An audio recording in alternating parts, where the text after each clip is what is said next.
Dopamine isn't some cheap candy your brain throws you after you've been a good boy and finished the job. It's not the end of the race. It's the fuel in the tank while you're running. You don't get the biggest hit when you cross the finish line. You get it when you see the ribbon getting closer, when your feet are pounding the ground and you know you're closing in.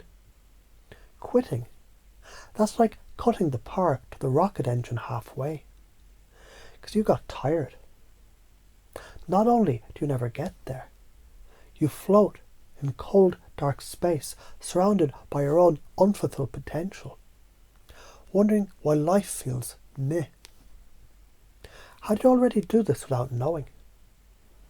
Ever been hungry, smelling food cooking in the kitchen, and felt your mouth water before a single bite? That's dopamine whispering. We're getting closer. Keep going. Ever counted down the last few hours of work before the weekend, feeling the energy rise? Dopamine. Ever been mid-project, saw it starting to look good and suddenly found yourself with twice the energy? Dopamine. You're already running this pattern in micro ways. Scrolling social media, anticipating that next funny post, finishing a video game level because you're so close. The problem is you waste it on bullshit that doesn't build you. How can you do it deliberately? You can hack the system the same way elite athletes, artists and entrepreneurs do.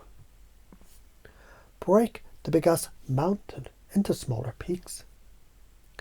Each time you get within sight of the next peak, dopamine kicks you in the ass to climb faster.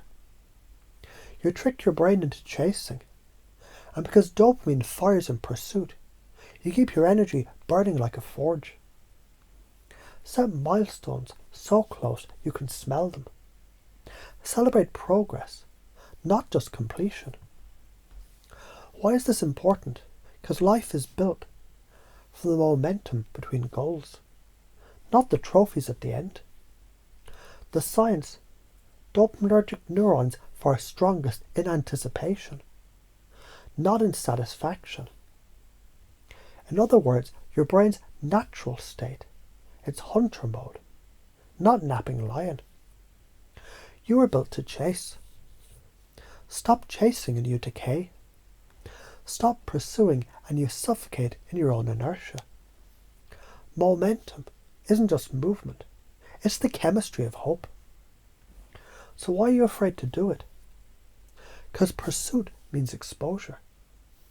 If you keep going, people can see you trying. They can see you risking. And if you fail, they might judge you. So your ego whispers, quit early. Then no one can see you lose. That's fear disguised as self-protection. It's also chemical sabotage. Your dopamine circuits literally wither when you stop feeding them. Quit, and you program your nervous system to distrust your own promises. Your future self inherits a body that's allergic to effort. Persist, and you build an identity of someone who finishes. That identity bleeds into every area: health, relationships, career, self-worth. Think of it like compound interest. Quit once, you lose the small gain. Quit habitually, you bankrupt your future drive. Persist, you become unstoppable, because your chemistry, beliefs and habits, they're on the same damn team. The patterns that trap people. Waiting for motivation before acting. That's backwards. Dopamine comes after you start. Aiming only for the big end goals. It's too far away. Dopamine starves. Quitting at 80% done. Close enough robs you of the spike that would have carried you further. Confusing comfort with happiness. Comfort is chemical sedation, not joy. Your job isn't to feel motivated. Your job is to feed the chase.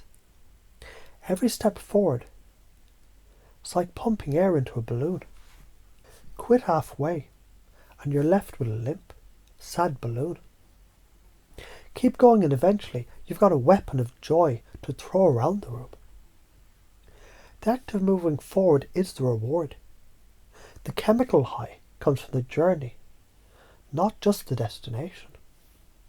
The truth, you've always lived this in every area of your life where you succeeded. You just didn't realize the mechanism. As you hear this, you can feel your own brain shifting. Each time you start something new, you'll remember dopamine comes when I move, not when I wait. Each step towards your goal now feels electric, magnetic, inevitable. You'll catch yourself breaking goals into bite-sized victories, not because you should, but because it feels better. And each time you push past the urge to quit, you'll feel that internal hit, that momentum wave, and you'll ride it further than before. Here's the hard truth, spoken like the universal father smacking the table for emphasis. You can either run towards your goals and feed the neurochemical fire that makes you alive, or you can sit on your ass and rot in the comfortable coffin of your own excuses. One path makes you magnetic to life. The other makes you invisible to yourself. And the only difference, whether you keep moving when you're almost there.